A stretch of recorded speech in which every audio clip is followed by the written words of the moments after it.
सदगुरु कहते कि साधु भया तो क्या पक्का हो के करची सरसों पैर के खर भया ना तेज। कोई व्यक्ति देखा शिष्य बन गया, माला ले ली और साधना नहीं की तो उसको लाभ कैसे होगा? क्योंकि गुरु के अनुसार साधना करना पड़ेगा, भक्ति को जानना पड़ेगा और अपनी बुराइयों को पहचानना पड़ेगा, जभी तो लाभ मिलेगा। देख लेने से तो जो हमारा पड़ोसी जिस साधना को करता है उसको तो हम नहीं पहचान पाएंगे ना। तो सदगुरु कहते भाई भेड़ बकरी की चाल चलने से काम नहीं चलेगा, क्योंकि एक गड़ेरिया जा रहा था तो उसमें नदी पार करनी थी। तो कोई भेड़ पानी से डरती है, बतेरे कोशिश करे तो पानी में नहीं जाए, तो उसने एक भेड़ को गोदी में भर के गिरा दिया तो सभी भेड़ नदी में कूद पड़ी। तो भेड़ की चाल नहीं चलना है। सदगुरु कहते हैं जानने की बात करते हैं।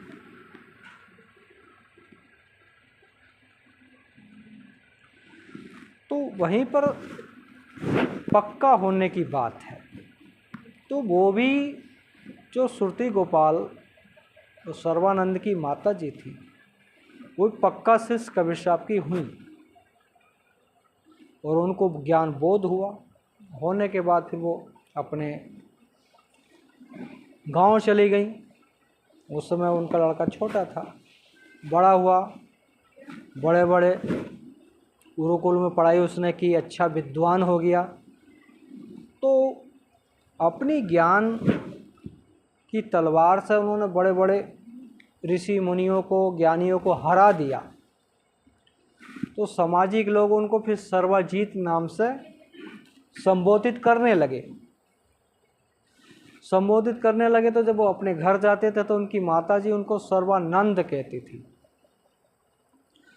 तो उनके मन को चोट लगती थी अहंकार को कि लोग मुझे सर्वजीत कहते हैं संसारी लोग, और ये मेरी माँ ही मेरे घर में बेइज्जती कर देती है मुझे सर्वानंद कह के। तो उस चीज़ को लेकर काफ़ी बहस होता था कि तू मेरा पूजा पाठ, मेरा नाम बदल के सर्वजीत रख दे, अब तू ही मुझे सर्वजीत कहकर, पूरा संसार के लोग सर्वजीत कहते हैं। तो उनकी माता कहती हैं कि तूने किस किस को जीता, कौन सा तूने ज्ञान अध्ययन किया कि इतने शास्त्र सबका मुझे अध्ययन है।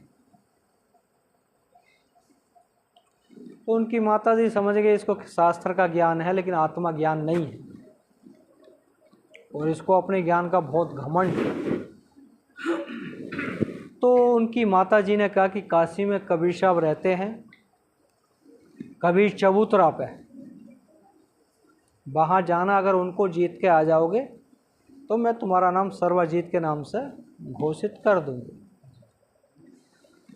तो सर्वानंद अपना बैलगाड़ी में वेद शास्त्र गीता पुराण जो भी उन्हें अध्ययन किए थे शास्त्रों को, सभी को लाद कर ले आए। जब सभी को लाद कर ले गए तो गर्मी का मौसम था और पानी की जिज्ञासा लगी। कमाली वहाँ पानी भर रही थी कुएं से, तो जब गला सूख जाता तो आवाज़ भी नहीं निकलती है। तो उन्होंने कमाली को केवल इशारा किया, वो समझ गई कि पानी पिएगा। तो कमाली ने पानी पिलाया। पानी पीने के बाद जब उसके मन शांत हुआ, आवाज़ गले से निकली, तो उससे पूछ रहे कि तू कौन जाति की है। फिर उससे सर्वानंद जाति पूछ रहे। तो कमाली ने कहा कि जाति पूछनी तो पानी पीने से पहले पूछता, अब तो तेरा धर्म भ्रष्ट हो गया। या कौन जाता कि मैं तो, मेरे गुरु तो कबीर साहब हैं, और कबीर साहब को लोग कोई मुसलमान कहता, कोई अंसारी कहता, कोई कुछ कहता, मैं उन्हीं की चेली हूँ। क्या तो चलो उन सोचा धर्म भ्रष्ट कर दिया ऐसा वैसा। तो उन्होंने कहा कि क्या काम है कि मुझे कबीर साहब से शास्त्रार्थ करनी है। तो कमाली ने वहाँ कबीर साहब की वाणी सुनाई कि कबीर का घर सिकल पे, जहाँ से ले ली गैल, पाँव न टिके पपीले का तब पंडित ला दे बैल। कि कबीर साहब का ज्ञान जो शिखर का है, जिसको शून्य शिखर समाधि कहते हैं, कि वो ज्ञान है तो वेद शास्त्र लेकर कहाँ जा पाएगा। जब पपीले का भी पैर नहीं टेक सकता तो इन ग्रंथों को लेकर कहाँ जाएगा। तो उसके मन में तो धुन थी मुझे शास्त्रार्थ करनी है। तो उसने अपने ज्ञान का परिचय दिया। उसके पास एक लोटा था, जैसे आज संत लोग कमंडल लेके चलते हैं, पहले लोटा लेके चलते थे, उसमें डोरी बंधी हुई रहती थी। तो उस लोटे में उन्होंने पूरा पानी भर के लपालप वो कहा कमाली से कि जाओ कबीर साहब को दे देना। तो कबीर साहब उस समय अपना कपड़ा बुन रहे थे, उनके पास सुई थी। उस पानी में उन्होंने सुई डाली, लेकिन कमाली नहीं समझ पाई। तो कमाली ने पूछा कि इसका अर्थ क्या हुआ। कि सर्वानंद जो है उसने अपने ज्ञान का प्रतीक भेजा है इस लोटे में पूरा पानी भर के, कि मेरा ज्ञान इस लोटे के पानी की तरह समान है कि इसमें और पानी नहीं समा सकता, और ज्ञान नहीं समा सकता। ओके। फिर वो कमाई ने कहा कि आपका संकेत कि उनको बता देना। अच्छा। कि मेरा ज्ञान वो है कि तो उसके ज्ञान को कट करके नीचे बैठ गया। उसका ज्ञान जो है मेरी सुई के बराबर भी नहीं है। तो बताया उसने कमाली ने कि तुम्हारा ज्ञान इस लोटे के समान था, लपालप भरा हुआ, लेकिन कबीर साहब की एक सुई के बराबर नहीं। एक सुई आपके ज्ञान को पूरे को काट दी। तो वो फिर भी उस बात को नहीं समझ पाए। उनके मन में लगन थी कि मुझे तो शास्त्रार्थ करनी है और हाराना है। कबीर साहब वेद शास्त्र बोलेंगे, उससे मैं सब जवाब दे दूंगा। तो उन्होंने कि मुझे तो शास्त्रार्थ करनी है। तो कमाली ने कबीर साहब से मिला दिया। तो कबीर साहब ने कहा भाई अब किसी से माथा पच्ची करने से क्या फ़ायदा, मूर्ख से रहिए।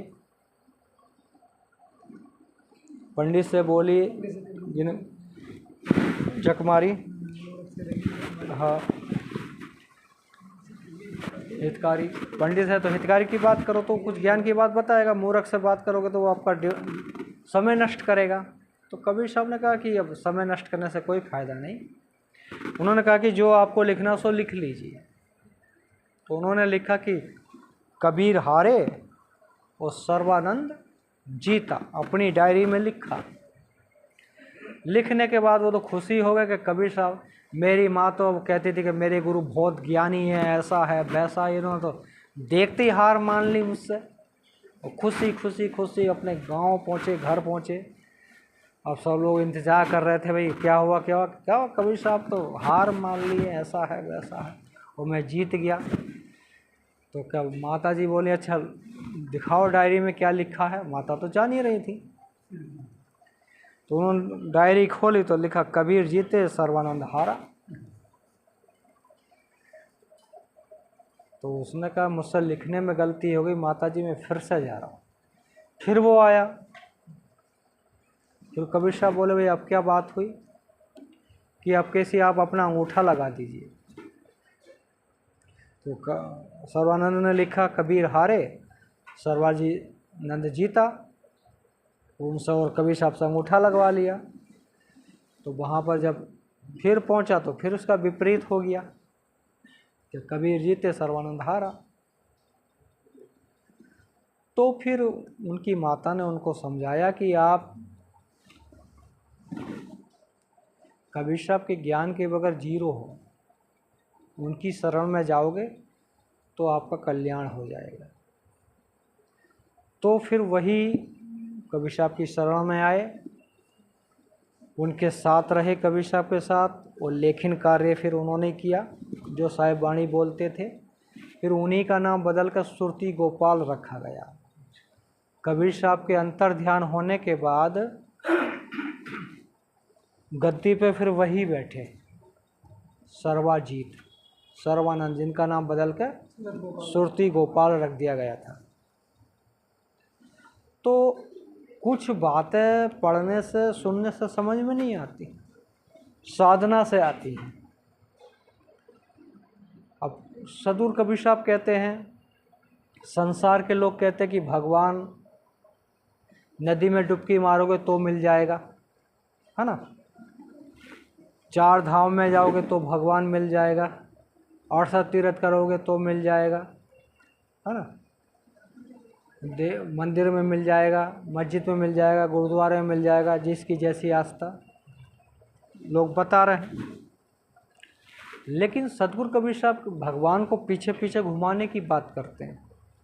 ये मन निर्मल भया जैसे गंगा नीर, पाछे पाछे हरि फिरे कहत कबीर कबीर। सदगुरु कबीर साहब कहते हैं, भाई तुम दूसरे के पीछे घूम रहे हो। नौकर तो मालिक के पीछे घूमेगा, और नौकर खुद ही मालिक बन जाएगा, तो फिर कौन घूमेगा। तो सदगुरु कहते हैं, मन को निर्मल करो, विकारों से मुक्त करो, जैसे गंगा नीर। जैसे कि गंगा के अंदर सभी जीव जंतु रहते हैं, वो बड़े बड़े शहरों के पानी उसमें जा रहे हैं, गंदे गटर के, लेकिन फिर भी जिसकी जैसी आस्था उस पानी को स्वस्थ मानता, अपने घर लाता है, पूजा पाठ में इस्तेमाल करता है।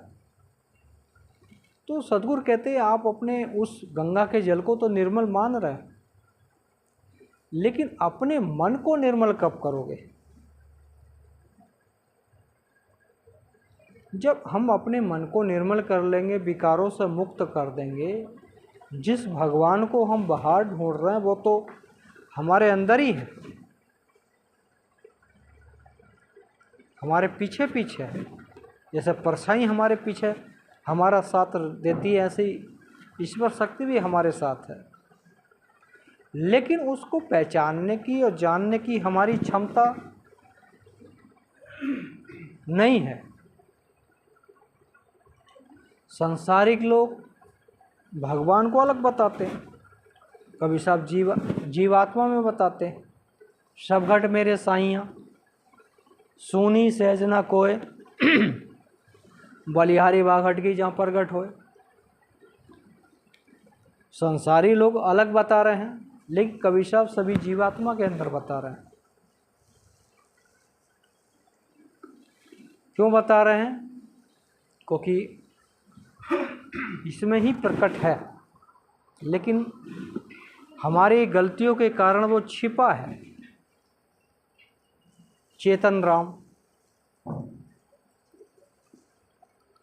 क्योंकि हमारे अंदर बहुत सारे विकार हैं।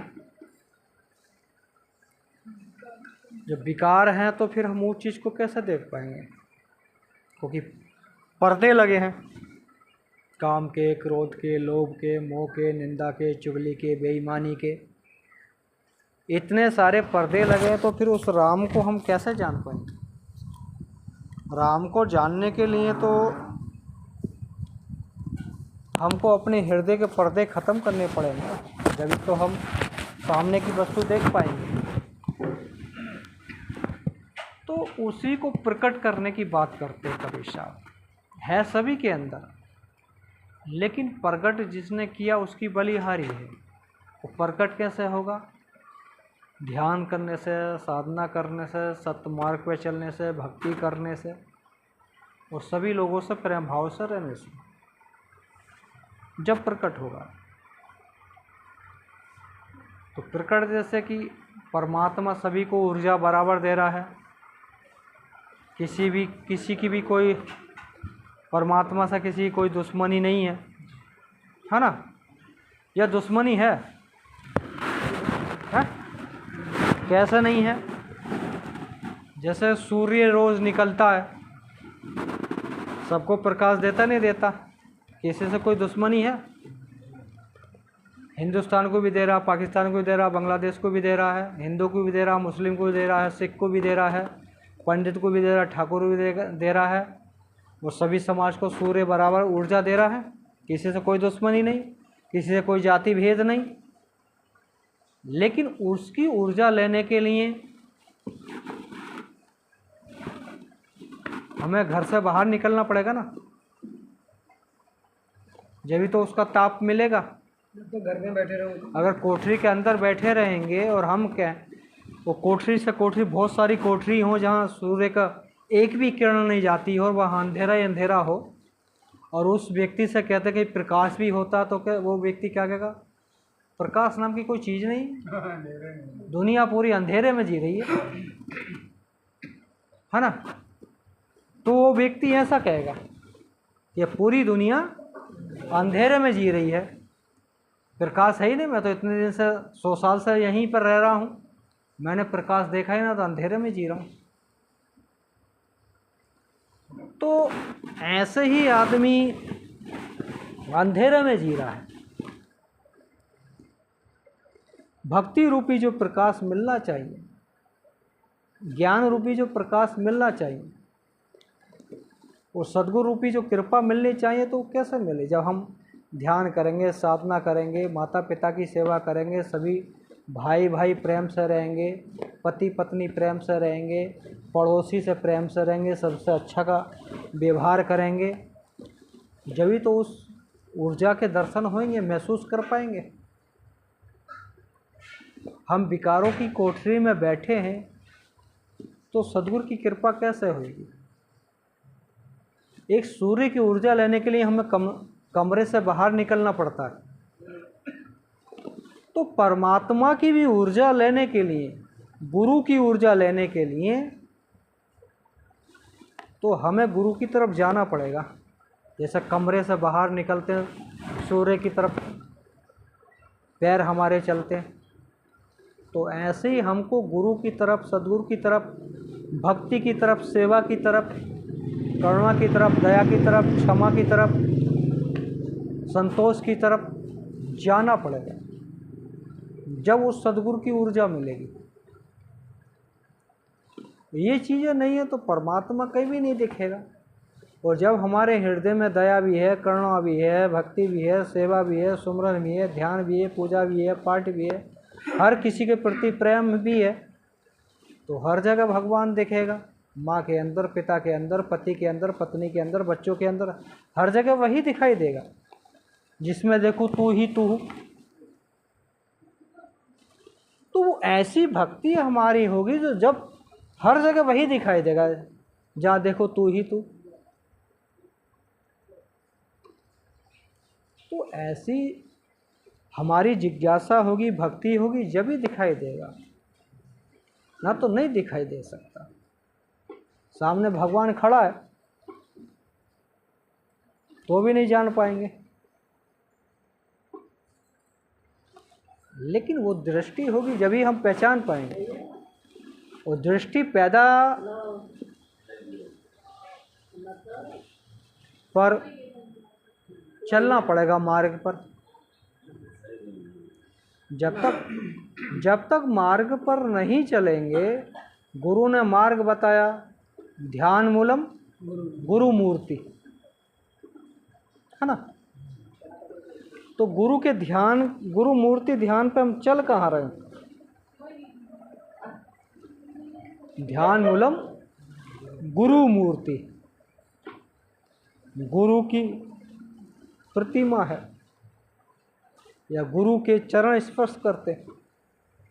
ध्यान मूलम गुरु मूर्ति, गुरु के शब्दों पर चलना, गुरु के मार्ग पर चलना, गुरु के संदेश पर चलना, जब ही हुआ ध्यान मूलम गुरु मूर्ति। और पूजा मूलम गुरु पदम। तो गुरु की पूजा, पदम मतलब जो जिस पद पर गुरु चलता है, उनके पद चिन्हों पर हम चलेंगे, उनके भक्ति के चिन्ह पर चलेंगे, जभी तो होगा पूजा मूलम गुरु पदम, मंत्र मूलम गुरु व्याख्या। गुरु ने जो वचन बताए हैं उसका व्याख्या मतलब उसका अर्थ निकालेंगे हम कि गुरु कह क्या रहे हैं, सद्गुरु हमको बता क्या रहे हैं, संत महापुरुष हमको बता क्या रहे हैं, सत्य का मार्ग बता रहे हैं, हम चल कौन से मार्ग पर रहे हैं। ध्यान मूलम गुरु मूर्ति, पूजा मूलम गुरु पदम, मंत्र मूलम गुरु व्याख्या और मोक्ष मूलम गुरु कृपा। तो 3 परीक्षा पहले पास करनी पड़ेंगी, है ना। जब चौथे का नंबर आएगा मोक्ष मूलम गुरु कृपा, हम तो पहली परीक्षा में ही फेल हो गए। जब पहली परीक्षा में ही हम फेल हो गए तो गुरु कृपा कैसे मोक्ष होगी।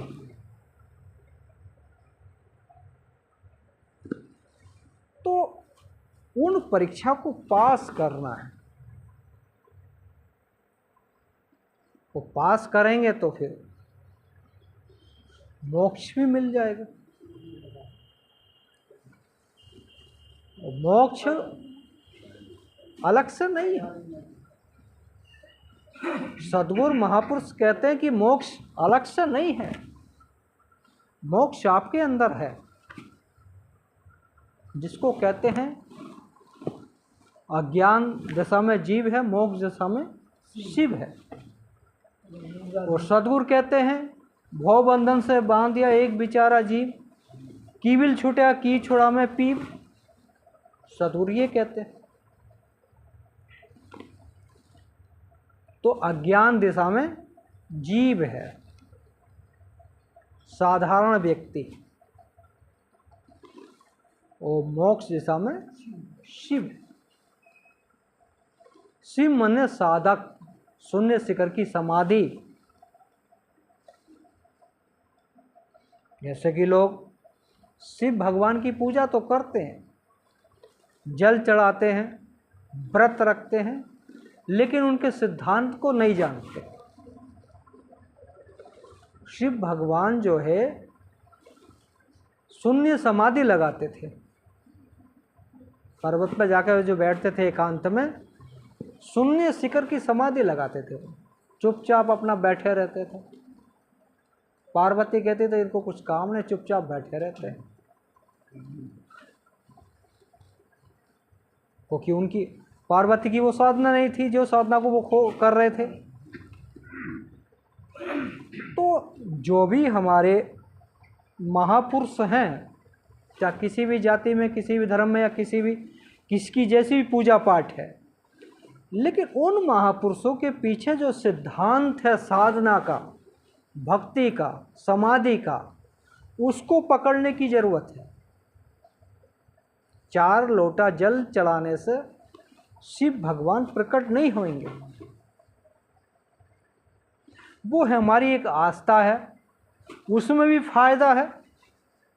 कम से कम 10 मिनट 5 मिनट आदमी मंदिर में जाता है, इतने समय विकारों से मुक्त रहता है, घाटा उसमें भी नहीं है। उसको भी सदगुरु कबीर साहब ने कहा है, तीरथ गए एक फल, संत मिले फल 4, सदगुरु मिले अनेक फल, कहें कबीर विचार। सदगुरु कबीर साहब कहते, कोई किसी बहाने से किसी तीर्थ धाम में गया, अच्छे विचार लेकर, इतने समय उन्हें बुरे विचारों को त्याग दिया, तो उसको एक फल की ऐसे प्राप्ति हो जाएगी। संत मिले फल 4, कोई संत मिले, उनकी सेवा की, उनका सत्संग सुना, कुछ बातें उसने ग्रहण कर ली, विकारों को त्यागने की बात सोच ली, तो ऐसा करने से 4 फल की प्राप्ति हो जाएगी। फिर उसको 4 फल की प्राप्ति हो गई तो उसने और उसके मन में और जिज्ञासा बढ़ गई। पहले 1 फल की प्राप्ति हुई, फिर 4 की हो गई। साधु संत की बात मानी, सत्य की खोज, अच्छे बुरे की पहचान करने लगा। जब 4 फल की प्राप्ति होगी तो उसको और अच्छे लगने लगा, तो उन्होंने सोचा गुरु करना चाहिए, गुरु के मार्ग पर जाना चाहिए। लोग गुरु क्यों करते हैं? फिर गुरु बना लिया, गुरु के अनुसार भक्ति करने लगा, साधना करने लगा, माता पिता की सेवा करने लगा, तो फिर अनेकों फल की उसको प्राप्ति हो गई। लेकिन इस भाव से जाता है तो, लेकिन जाने के बाद फिर रुक गया तो एक फल पे ही रुक जाएगा। वो सत्संग नहीं सुनेगा, कहीं सत्य की बात को नहीं सुनेगा, तो 4 फल प्राप्ति नहीं होगी। तो सद्गुरु कहते हैं अगर चलता रहेगा सत्य की खोज पर तो उसका कल्याण हो जाएगा। और दूसरी वाणी में सद्गुरु यूं भी समझाए हैं, तीरथ गए 4 जना, चित्त चंचल मन चोर, एक पाप काटे नहीं लादे 10 मन और। वो उनके लिए कहा है जो देखम जाते हैं, जैसे देखम जाते हैं लोग, शिवरात्रि का महीना आ गया तो कांवर लेने के लिए, तो क्या करते हैं, कांवर भी लाते हैं, दारू भी पीते हैं, मांस भी खाते हैं, सुल्फा भी खाते हैं, और किसी का कुछ चुरा भी लेते हैं। तो उसको कहा कि अगर इस रास्ते से जाओगे तो एक पाप तो आपका कटेगा नहीं, 10 मन और अपने ऊपर लाद लोगे। और एक मन में क्या किलो होता है? 40 किलो होता है ना, और 40 गुणा कितना हो गया? 400 गुना पाप कमा लिया हमने। तो सद्गुरु ने अपने वाणियों के माध्यम से व्यक्ति को चेतन कर दिया कि इस रास्ते से जाओगे तो आपका कल्याण का मार्ग मिल जाएगा, और इस रास्ते से जाओगे तो फिर नरक मार्ग मिलेगा। दोनों मार्ग बता दिए। तो चेतन है, जो व्यक्ति चेतन है तो उसके लिए शराब जो है जहर है, और जो चेतन नहीं है उसके लिए अमृत है। तो ऐसे जो साधक लोग हैं उनके लिए निंदा, चुगली, बेईमानी विष के समान है, और जो साधक नहीं है उनके लिए अमृत है। चोरी करना, बेईमानी करना, तो हर आदमी का एक अपना सिद्धांत है। कोई अच्छा मार्ग अपना बना रहा है, कोई बुरा मार्ग बना रहा है।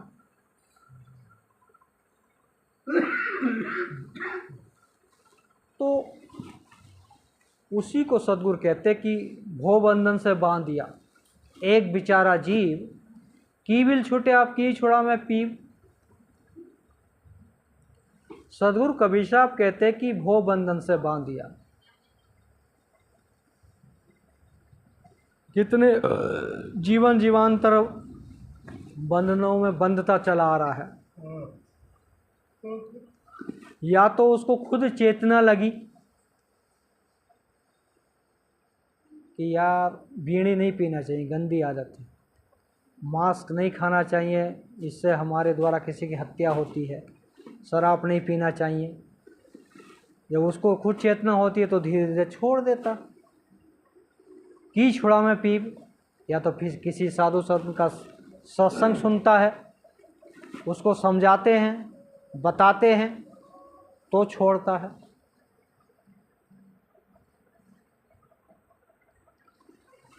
तो व्यक्ति अब सत्य के मार्ग पर जाएगा तो सत्य की अनुभूति होगी। उसी को सद्गुरु ने कहा भी है कि सांच बराबर तप नहीं, झूठ बराबर पाप, जाके हृदय सांच ताके हृदय आप। सद्गुरु कबीर साहब कहते हैं कि क्यों कहते हैं, उसके पीछे भी एक कथा है। एक मनमुखी साधक था, मनमुखी साधक था, अपना साधना करता था। कभी किसी ने बता दिया कि गंगा में खड़े होकर तप करो तो भगवान मिलेगा, तो वो ऐसा करने लगा, तो भी नहीं मिला। किसी ने कहा कि तीर्थ धाम में घूमोगे तो भगवान मिल जाएगा, तो भी नहीं मिला। किसी ने 68 तीर्थ बता दिया, वो भी किया, तो भी नहीं मिला। जैसा जैसा लोगों ने बताया वैसा वैसा उसने किया, लेकिन फिर भी नहीं मिला। तो किसी ने कहा भाई काशी में कबीर साहब रहते, अगर उनके पास जाओगे तो कुछ ना कुछ तुम्हारा समाधान हो सकता है। तो कबीर साहब ने पूछा भाई कैसे कैसे तुमने साधना की? कि संसार के अनुसार जैसे लोगों ने बताया वैसे मैंने की। कि झूठ को त्यागा? कि झूठ तो नहीं त्यागा। निंदा त्यागी? कि नहीं त्यागी। चुगली त्यागी? नहीं त्यागी। सत्य को अपनाया? नहीं अपनाया। तो फिर कल्याण कैसे होगा? तो उसी को सद्गुरु कबीर साहब कहते हैं, सांच बराबर तप नहीं, झूठ बराबर पाप, जाके हृदय सांचे ताके हृदय आप। सद्गुरु कबीर साहब कहते हैं अगर एक झूठ बोलते हैं तो उसके पीछे पीछे हमको एक झूठ के कारण बहुत सारे पाप हमारे मन में आ जाएंगे। काम का, क्रोध का, लोभ का, मोह का, निंदा का, चुगली का, बेईमानी का। तो झूठ का सहारा ही छोड़ देंगे तो जितने पीछे से हमारे वो लगे वो धीरे धीरे अपने आप हट जाएंगे। जब सत्य का सहारा ले लेंगे तो जिसके हृदय में सांच है उसके हृदय में आप है, माने गुरु, सदगुरु, भगवान उसके हृदय में समाया। लेकिन समाएगा जब हम सत्य के मार्ग पर चलेंगे। जब तक सत्य के मार्ग पर नहीं चलेंगे, जब तक हमारे हृदय में नहीं समा सकता। बीज तो बोना ही पड़ेगा। जैसे किसान होता, आप सभी लोग किसान हैं, खेती बाड़ी करते ही हैं, धान की फसल बोते हैं, है ना, अच्छे से खेत को जोतते हैं, बोते हैं उसको। लेकिन जब वो इतना बड़ा होता, घास फूस होती है, उसको नहलाते नहीं नहलाते, घास उसमें से ख़त्म करते नहीं करते। ये अगर घास नहीं ख़त्म करेंगे तो हमारी धान की फसल को ये घास जो नष्ट कर देगी। उसकी देखरेख करते जब ही हमारी खेती बाड़ी अच्छी होती है। अगर ऐसी अगर हमें भक्ति रूपी खेती को हरा भरा रखना है, साधना रूपी भक्ति खेती को हरा भरा रखना है, ध्यान रूपी खेती को हरा भरा रखना है ना, सुमरन रूपी खेती को हरा भरा रखना है, सेवा रूपी खेती को हरा भरा रखना है, तो उसमें जो हमारे मन में घास फूस जम जाती है, काम की, क्रोध की, लोभ की, मोह की, निंदा की, चुगली की, बेईमानी की, इस घास को नहीं उखाड़ेंगे, नहीं सफा करेंगे तो भक्ति रूपी खेती कैसे लहराएगी? लहरा सकती है? तो जैसे कि किसान अपनी खेती के लिए प्रयास करता है, ऐसे ही अगर हम भी भक्ति रूपी खेती के लिए विवेक रूपी खुरपी लेकर वो विकार रूपी जो घास जमती है रोज़ उसको धीरे धीरे रोज़ सफा करते रहेंगे तो मन हमारा शुद्ध हो जाएगा, नहीं हो जाएगा? तो भक्ति रूपी खेती लहराएगी, नहीं लहराएगी? है? तो भक्ति करने का आनंद मिलेगा, नहीं मिलेगा? तो यही कारण जो हम कहते हैं कि हम 10 साल से, 20 साल से, 50 साल से भक्ति कर रहे हैं, घर में सुख शांति नहीं, उस भक्ति का आनंद नहीं मिल रहा। क्योंकि हम पानी तो सींच रहे हैं लेकिन उसमें जो खरपात जम रहा है उसको नहीं उखाड़ पा रहे। तो जिस धान के खेत में खरपात हो जाता है उसको किसान नहीं उखेड़ेगा तो वो उस धान की फसल को नष्ट कर लेता है। जहाँ 10 क्विंटल होना था वहाँ 1 ही क्विंटल होएगा, तो 9 क्विंटल का नुकसान हुआ, नहीं हुआ? तो ऐसी हमारी भक्ति का भी नुकसान हो रहा है। हमारे अंदर विकार 90% है ना, वो भक्ति के परसेंट 10% है, तो कैसे उससे लड़ सकती है भाई?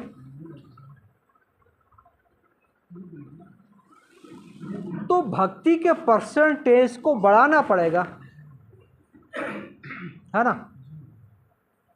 और भक्ति का परसेंटेज बढ़ेगा तो उधर विकारों का परसेंटेज कम होगा।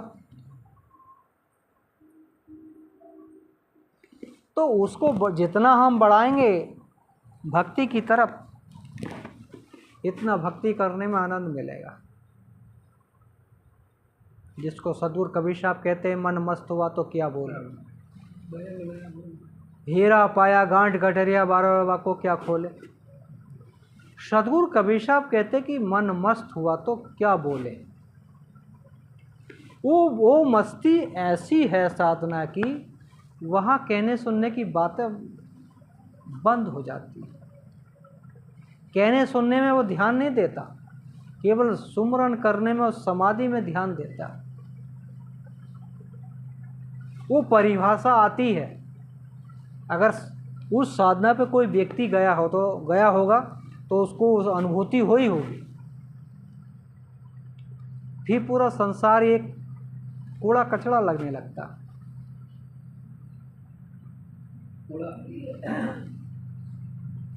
कूड़ा अभी नहीं है, जब हृदय से लगेगा जब लगेगा। अब तो हम सुनी सुनाई बातें कह रहे हैं संसार कूड़ा कचड़ा है। वास्तव में देखा जाए तो सुना सुनाई बातें अनुभव की बातें। तो मन मस्त हुआ तो क्या बोले। तो सदगुरु कबीर साहब के हीरा पाया गांठ गठरिया, बार बार वाको क्या खोले।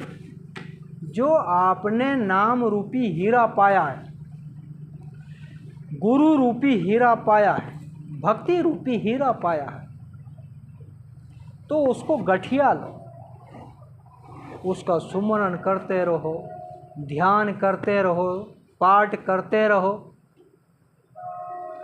और खोल के देखोगे तो उसमें हमारे मन का अहंकार बढ़ जाएगा। हम इतने बड़े साधक हो गए, इतने बड़े ज्ञानी हो गए, तो पीछे से उसको कौन चुरा लेगा? अहंकार। अहंकार आएगा तो फिर हमारे मन में निंदा भी आ जाएगी, दूसरे को छोटा समझेंगे, अपने साधना के सामने अपने को बड़ा समझेंगे। ईर्ष्या आ जाएगी, निंदा आ जाएगी, चुगली आ जाएगी, बेईमानी आ जाएगी। धीरे धीरे हमारा ज्ञान रूपी हीरा चुर जाएगा और हम चुरा लेंगे लोग, हमको पता भी नहीं चलेगा। तो उसी को सदगुरु कहते हैं, जो गुरु ने जो हमको नाम रूपी हीरा दिया है, भक्ति रूपी हीरा दिया है, सत्य रूपी हीरा दिया है, दया रूपी हीरा दिया है, क्षमा रूपी हीरा दिया है, इसको सुरक्षित रखिए। मन से, मन में दया रहनी चाहिए, करुणा रहनी चाहिए, प्रेम रहना चाहिए, भक्ति रहना चाहिए, सुमरन रहना चाहिए, ध्यान रहना चाहिए, तो हमारा हीरा सुरक्षित रहेगा। और इसको छोड़कर हम दूसरी चीज़ें वस्तुओं को पकड़ेंगे तो हीरा तो फिर हमारा जितना हीरा हिराया गया कचड़े में, है ना, और जीवन चले गई नखड़े में, है ना। नखड़ा काहे का, मैं तो गुरुमुख हो गया, अब तो मेरा कल्याण हो ही जाएगा। अब तो मुझे मुक्ति मिल ही जाएगी। गुरु का और नखड़ा कर लिया, तो नखड़ा नहीं करना। उस ज्ञान रूपी हीरे को जो गुरु ने मार्ग बताया है, उस पर चलते रहने की ज़रूरत है। जैसे लोहा है, लोहे को एक जगह रख देंगे तो जंग लग जाएगा, है ना। उसको इस्तेमाल करते रहेंगे तो उस पर जंग नहीं लगेगा। तो ऐसे ही अपने को रोज़ सत्संग करना चाहिए, ध्यान करना चाहिए, अच्छे ग्रंथ पढ़ना चाहिए, तो हमारे मन पे जंग नहीं लगेगी। एक ही मिनट बैठो, 2 ही मिनट बैठो, 5 मिनट बैठो, जब समय मिले जब बैठ जाओ ध्यान में, कुछ मत सोचो, शांत बैठ जाओ, अपनी सांसों को देखते रहो, सांस आ रही है, सांस जा रही है। मन इच्छा है तो सांस आने पर सांस जाने पर सुमरन कर लो, और नहीं इच्छा है तो अपना सांस को देखते रहो। इसको सांसा ध्यान कहते हैं। एकांत में बैठोगे तो दूसरे की बात नहीं सुनोगे, दूसरे की बात न सुनोगे तो आपका मन खराब नहीं होगा। अच्छे ग्रंथ पढ़ लो। आज तो मोबाइल में अच्छे अच्छे सत्संग हैं, भजन हैं कबीर साहब के, उनको सुन लो। लेकिन चेतना अंदर से होनी चाहिए। जब तक चेतना नहीं जगेगी तो चेतन नहीं हो सकता। चेतन मतलब जागृति अवस्था में।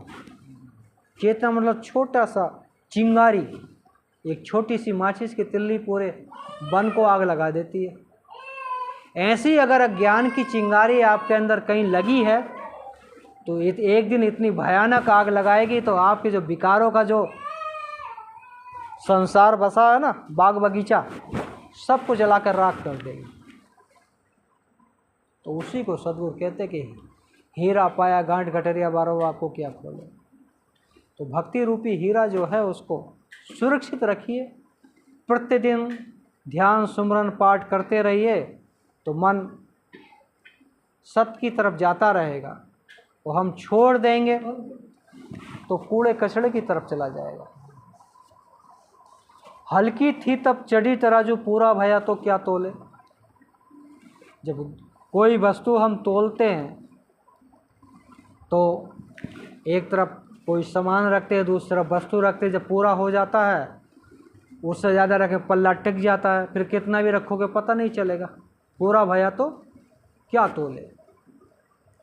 तो सद्गुरु कहते हैं भाई हल्की थी तब, जब आप हल्के थे साधना में, भक्ति में, ध्यान में, पूजा में, सेवा में, तो तुम एक दूसरे से तुलना करते थे कि मैं इनसे ज़्यादा साधक मैं हूँ, है ना।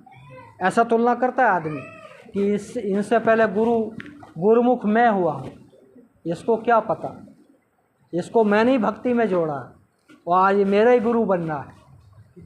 तो तुलना करता है। तो सद्गुरु कहते थे तुलना नहीं करनी है, यहाँ साधना करनी है, भक्ति करनी है, सेवा करनी है, दया करनी है, तो कल्याण होगा। एक दूसरे की तुलना करने से हमारा कल्याण नहीं होगा। पूरा भया तो क्या तोले। और जो व्यक्ति जब पूरा हो जाता है तो वो किसी से घृणा नहीं करता और ना किसी से तुलना करता है, उसके अंदर वो मस्ती रहती। सबके अंदर वही जीवात्मा परमात्मा की को देखकर वो मस्त रहता है। तो सद्गुरु उस मस्ती की बात करते हैं। मन मस्त हुआ तो क्या बोले। सूरत किलारी भई मतवारी, मधुआ पी गए बिन तोले। सद्गुरु कबीर साहब कहते हैं सूरत किलारी भई मतवारी, मधुआ पी गए बिन तोले। एक व्यवहार की दृष्टि में जाएंगे, है ना, जिसको हम एक शराबी कहते हैं, लेकिन वो भी कभी कभी पी के इतना मस्त हो जाता है और कहीं भी गिर जाता है, उसको अच्छे बुरे की परख नहीं है, आराम से वहीं पड़ा पड़ा सो जाता है। वो उस 4 घंटे कोई मदरा पीता, 4 घंटे उस मस्ती में जीता है, उसको संसार को भूल जाता है। तो सद्गुरु कहते हैं भाई आप तो भक्ति रूपी मस्ती वाला प्याला कब पियोगे। तो आप तो वो 4 घंटा मस्त रहता है, आप तो सद्गुरु की भक्ति करना चाहते हैं, भगवान की भक्ति करना चाहते हैं, आप तो 1 घंटा भी मस्त नहीं हो रहे। तो आप तो उस शराबी से भी नीचे चले गए। कम से कम वो व्यक्ति शराब पी के तो 4 घंटा मस्त हो जाता है। और आप गुरु भक्त हो, सदगुरु भक्त हो, तुम 1 घंटा 4 घंटा, 4 घंटा की बात हो रही है, आधे घंटा भक्ति में मस्त नहीं हो पा रहे, विकारों को नहीं छोड़ पा रहे, तो हमसे अच्छा तो वो शराबी है। कम से कम वो इतनी देर भूल तो जाता है संसार को, है? तो सदगुरु सूरत किलारी भई मतवारी, मदवा पी गए बिन तोले। सदगुरु कबीर साहब सूरत किलारी, जो सूरत की जो साधना होती है ना, मदवा पी गए बिन तोले। एक तो तोलने की बात है कि गुरु जी ने कहा भाई 1 माला रोज जपना और जब सोना, तो 1 माला रोज जपते हैं सो जाते हैं, तो नाप तोल की बात हो गई। सदगुरु कहते सूरत किलारी भई मतवारी, मदवा पी गए बिन तोले। कि सूरत की किलारी, जैसे चरखा होता ना, पहले आपके ज़माने में कुएं वाले रेट होते हैं थे ना, चलते रहते थे, पानी आता रहता था, तो उसी को कहते सूरत किलारी भई मतवारी। जैसे हमारी सुरती जो आती चलती रहती है ना, यूँ कभी नहीं रुकती,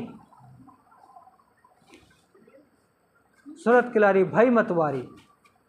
कि उस सूरत की किलारी में अपने मन को मस्त कर दो, ध्यान को मस्त, मदवा पी गए बिन तोले, उस भक्ति की मस्ती में मगन हो जाओ। पता नहीं चलेगा हमने 1 घंटा साधना किया, 4 घंटा ध्यान में बैठे। ऐसी लगन होनी चाहिए। अगर उस मस्ती में हमारे ध्यान में हम बैठ गए तो 24 घंटा भी ध्यान में बैठे रहेंगे, शरीर में कोई कष्ट नहीं होगा। पूरे महीना बैठे रहेंगे, शरीर में कोई कष्ट नहीं होगा। अगर वो वाली मस्ती वाली ध्यान साधना में हम बैठे हैं तो। कहत कभी सुनो भी साधो, साहे मिल गए तिल ओले। तिल का दाना कितना छोटा होता है। सदगुरु कहते अगर इस रास्ते से चलते हो तो उस तिल के भार में आपको सदगुरु की प्राप्ति हो जाए। लेकिन ऐसी साधना, ऐसी लगन, ऐसी जिज्ञासा होएगी तो हमारा थोड़े समय में भी हम उस प्रभु के, उस सदगुरु के, उस भगवान के दर्शन कर सकते हैं। और लोगों ने किए हैं। कोई 100 साल में नहीं कर पाया, किसी ने 10 साल में ही कर लिया, कोई 10 साल में नहीं कर पाया, कोई 10 दिन में ही कर लिया। तो ऐसी लगन होएगी तो। खोजी हो तो तुरंत मिल जाओ, पल भर की तलाश। खोजी हो तो।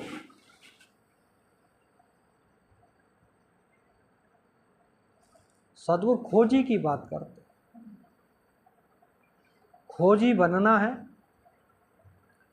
अपने अंदर खोज करना है कि मैं क्या हूँ, संसार में क्यों आया, क्या करने के लिए आया।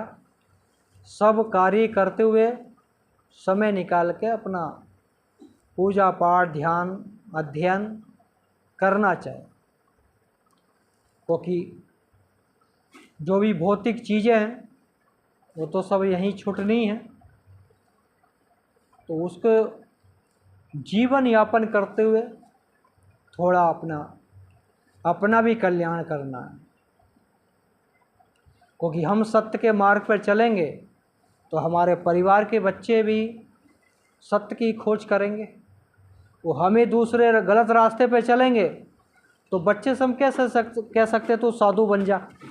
हम खुद तो दारू पीते, तो बच्चे से कहते तू मत पिए, तो कैसे मान जाएगा भाई। कहेगा बूढ़ा तो रोज़ पी के आता और मुझसे कहता मत पिए। तो इसलिए पहले हमको सुधरना पड़ेगा। जब हम सुधरेंगे तो जग सुधर जाएगा। हम दूसरे को सुधारने के लिए चले हैं, अपने को नहीं सुधार रहे तो हम गलत। अपने को सुधारना बहुत ज़रूरी है। जो भी हमारे बड़े बड़े ऋषि मुनि हुए, संत महापुरुष हुए, अपने को सुधारा, और फिर समाज में लोगों ने बताया। तो इसलिए अपने को देखना, पड़ोसी को नहीं देखना, पड़ोसी क्या कर रहा है। पड़ोसी का जैसा कर्म था, जैसे उसको ज्ञान है, उस हिसाब से काम कर रहा है। लेकिन हम तो गुरुमुख है ना, गुरु के लाल है ना, गुरु के दरबार में खाता खुलवा दिया,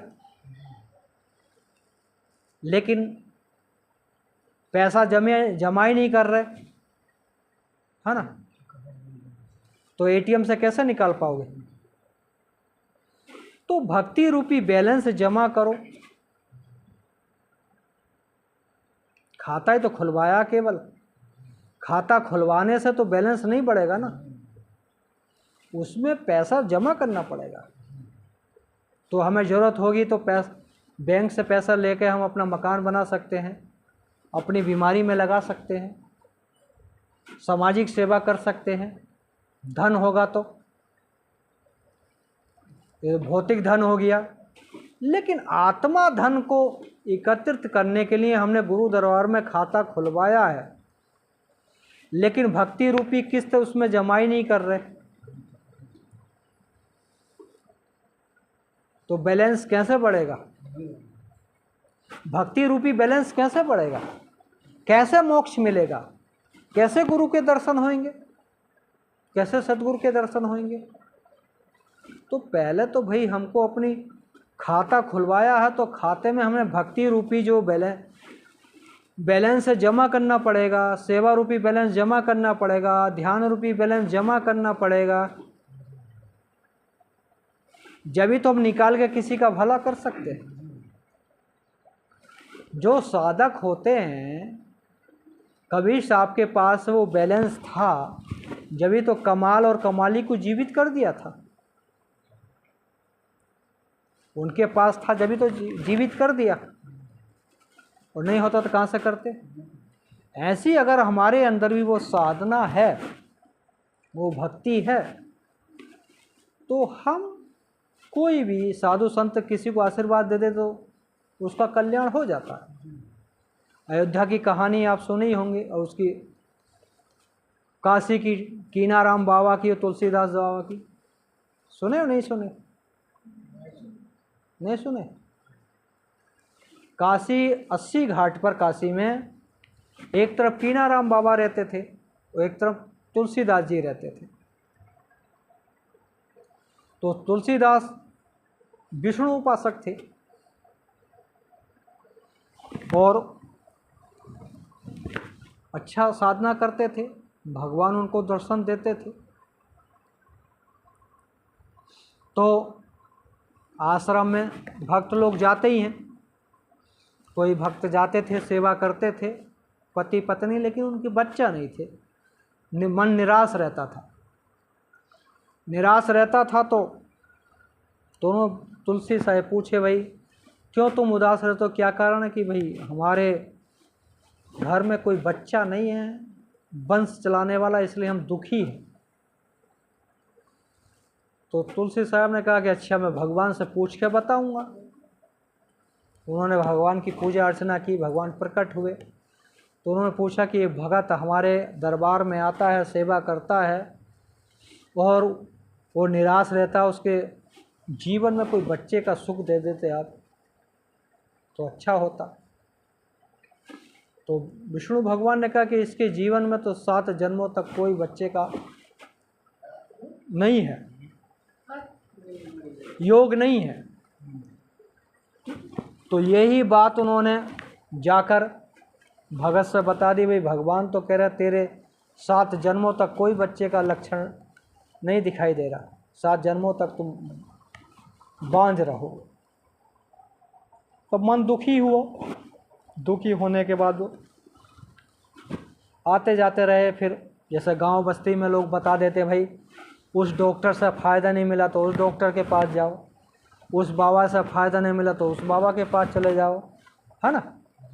तो ऐसे किसी पड़ोसी ने बताया, चलो उन्होंने मना कर दिया, तो एक बाबा और रहते कीनाराम बाबा, वो भी ज्ञानी संत हैं, उनके पास जाया करो, क्या पता उनकी कृपा से हो जाए।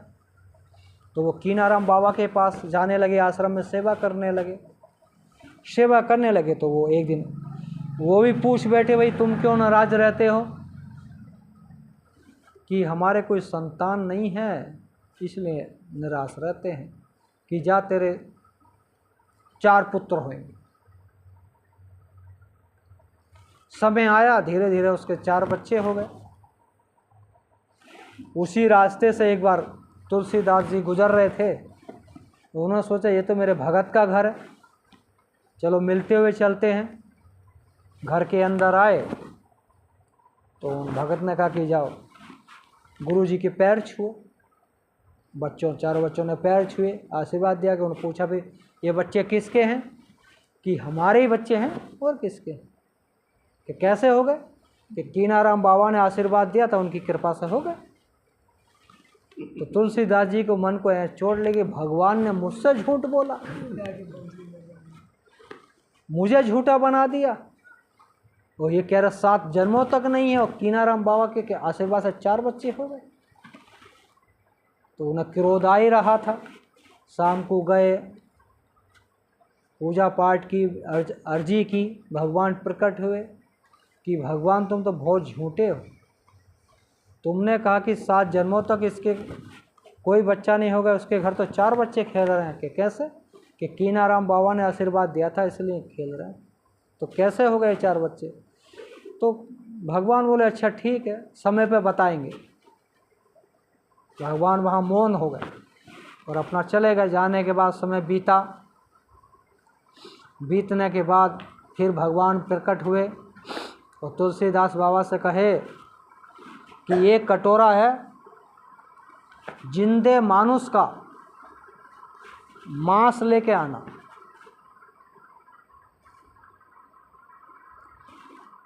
और जो मांस देगा उसकी सब मनोकामना पूरी होंगी। कि भगवान का भोग लगाना, ऐसे करके मांगना।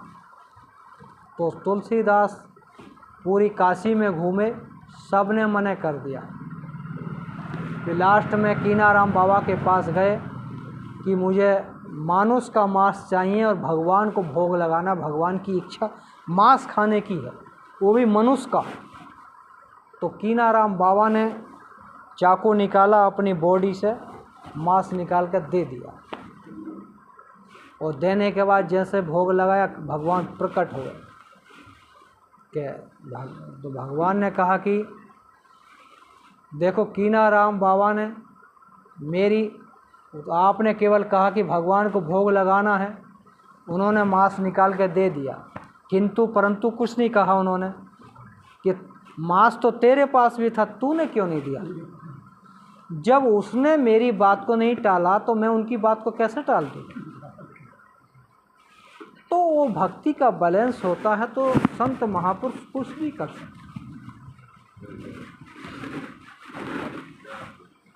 तो चलिए बोलिए सतगुरु कबीर साहेब की, लहर तारा धाम की, काशी कबीरचौरा धाम की, मगहर धाम की, अपने अपने गुरु साहेब की, अपने अपने माता पिता की साहेब बंदगी, साहेब बंदगी, साहेब।